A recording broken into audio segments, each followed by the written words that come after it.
Assalamualaikum teman-teman, semangat pagi dan kembali lagi di Teknik Ambo. Pada video kali ini kita akan membahas tentang praktek trafo job 7. Yeay, ini job terakhir ya teman-teman untuk praktek trafo di mata kuliah transformator. Nah, di job 7 ini materinya itu kita harus melihat karakteristik dari pembebanan trafo 3 fasa. Itu bebannya berupa resistif, induktif, dan kapasitif. Nah, pada job 6 kan sebelumnya kita udah bahas tuh tentang hubungan kumparan trafo 3 fasa. Nah, di job 7 ini pengembangannya teman-teman, gimana sih trafonya ketika kita beri beban resistif, induktif, dan kapasitif tentunya ya teman-teman. Nah, di job 7 ini merupakan job terakhir di praktek trafo. Jadi harapannya teman-teman udah paham ya.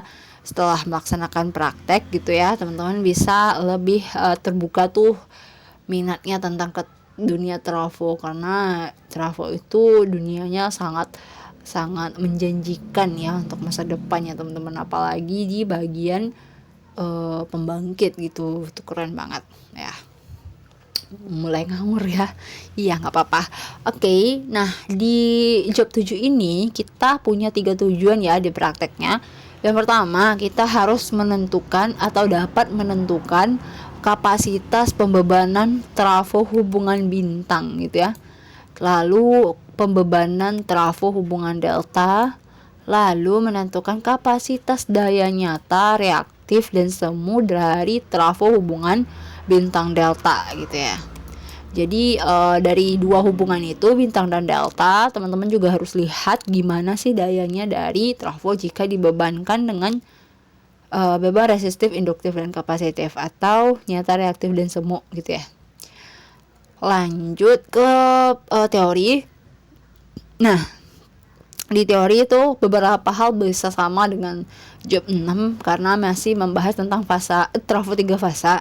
Tapi teman-teman juga harus tambahkan itu tentang materi bebannya gitu, gimana gitu ya. Di sini laporan aku kurang lengkap sih. Untuk bebannya nggak ada.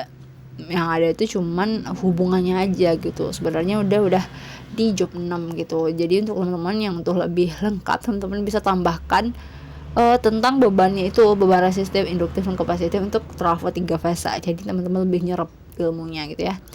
Dan persamaannya masih sama. Untuk persamaan dayanya masih menggunakan rumus yang ini, rumus biasa lah ya kan. Lalu untuk karakteristiknya masih karakteristik yang ini. Lama-lama agak bosan ya teman-teman lihat gambar ini, tapi mau gimana pun kita sedang praktek trafo, jadi gan bate ya. Dan ini untuk rangkaian percobaannya untuk rangkaian beban L ya. Jadi teman-teman bisa ikutin ini, perhatikan ya garisnya ini kemana, ujungnya di mana gitu ya. Jangan asal nanti trafonya meledak ya. Lalu ini untuk beban LC ya, LC juga aku bilang. Lalu ada RL, lalu ada RC, dan yang lengkap RLC gitu ya. Oke teman-teman. Nah, ini untuk rangkaian delta beban L. Jadi lebih complicated banget. Kalau di meja labor ini udah penuh nih satu meja. Ada 3 trafo, ada beban L pula, ada alat ukur yang segaban banyaknya itu. Ini ampermeter, ampermeternya ada berapa nih? Ada 6, ada tegangan pula, ada wattmeter ya. Lumayan. Lalu ada rangkaian delta beban LC. Nah, ini untuk LC-nya ya. Beban L, beban C gitu ya. Nah, ini untuk beban RL. Dan ini untuk RC, lalu ini untuk RLC. Jadi kalau aku dulu untuk praktek job 7 ini ada 2 kali pertemuan karena memang banyak banget ya, untuk perhitungannya itu banyak banget, dan perakit aja cukup lama karena komponen yang kita gunakan cukup banyak, terutama yang seperti trafo rangkaian bintang atau delta yang berbeban RLC. Itu cukup banyak menyita waktu ya teman-teman. Next, di angka kerjanya dikit karena memang kita kehabisan waktunya di perangkaian komponen gitu ya teman-teman. Kalau misalnya satu yang ngerangkai, yang lain cuma numpang untuk ngambil data, itu sama aja ilmunya, nggak nyerap juga gitu ya. Tapi di sini kita sendiri di kampusnya Jadi kita punya pengalaman tuh ketika rangkaian, ketika ada trouble kita nggak panik karena kita yang rangkai gitu, kita nggak juga bisa nyalahin orang lain gitu ya.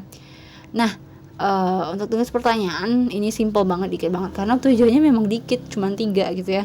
Dan ini untuk tabulasi data yang cukup rumit teman-teman hitung dan teman-teman perhatikan karena cukup banyak alat ukur, banyak banget, bukan cukup lagi ya. Jadi teman-teman harus teliti tuh bagi dengan tugas kelompok, gimana sih caranya kita bisa menghitung nilai ini dengan cepat dan tepat gitu, jadi sesuai dengan teori yang ada gitu ya. Nah, biasa gambaran pengamatan, kalau aku judulnya ini dulu ya, karakteristik pembebaran transformator 3 fasa resistif, induktif, dan kapasitif.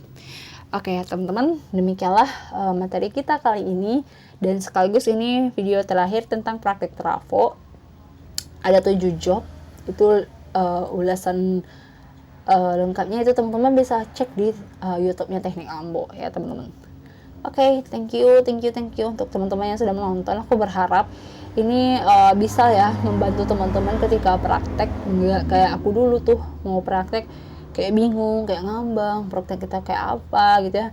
Nanti di praktek udah mulai paham, baru mau asik, prakteknya aja udah selesai gitu ya, nggak dapat feel-nya gitu. Aku berharapnya sih teman-teman udah punya gambaran, terus di prakteknya lebih lancar lagi, apa yang diharapkan dapat gitu ya, dan punya penemuan-penemuan yang luar biasa nantinya gitu ya.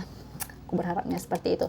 Oke, demikianlah materi kita kali ini ya teman-teman. Terima kasih untuk teman-teman yang sudah menonton dari awal sampai akhir penjelasan aku di praktek trafo job 1-7 ini.